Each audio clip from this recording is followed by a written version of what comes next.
Tandoori roti is my favorite Mangalorean dish and the first one I learned to make from Denver's grandma.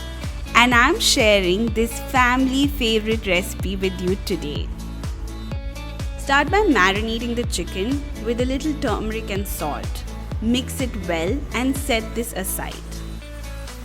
A lot of Mangalorean cuisine actually starts with freshly ground masala, and that's the beauty of this cuisine. We're going to lightly toast coriander seeds, methi seeds, pepper, zeera, garlic, and 2 different varieties of dried red chilies. Toast the spices on low heat till you can smell the nutty sweet flavors. Set the spices aside to cool, and in the same pan heat some ghee. Add sliced onions, freshly grated coconut, some tamarind, and a whole piece of dried turmeric.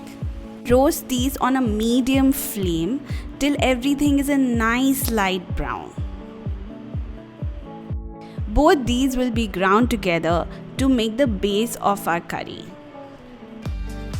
I'm using my Bajaj mixer grinder, India's #1 mixing appliance, to grind this masala to a fine paste.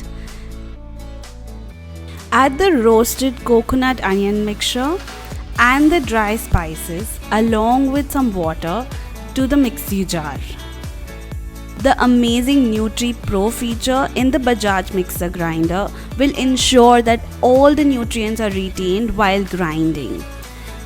If you need to, the mixer also comes with an easy to remove top so that you can add liquids while grinding.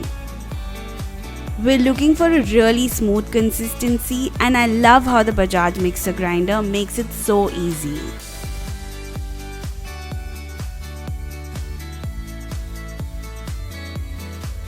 Pour all the ground masala into a large pot. I absolutely love that beautiful color. Add some sliced onions and thin coconut milk.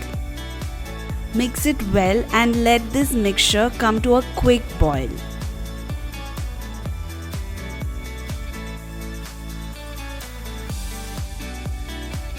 Once the gravy starts boiling, add the marinated chicken and some salt.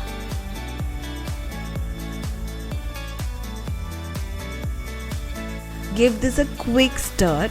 Cover this with a lid and let this simmer for about 30 to 35 minutes.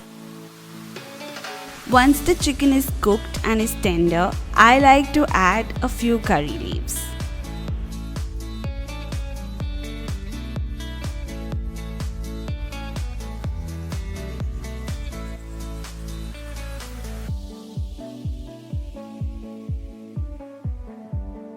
Once the curry has finished cooking, turn off the flame and add thick coconut milk.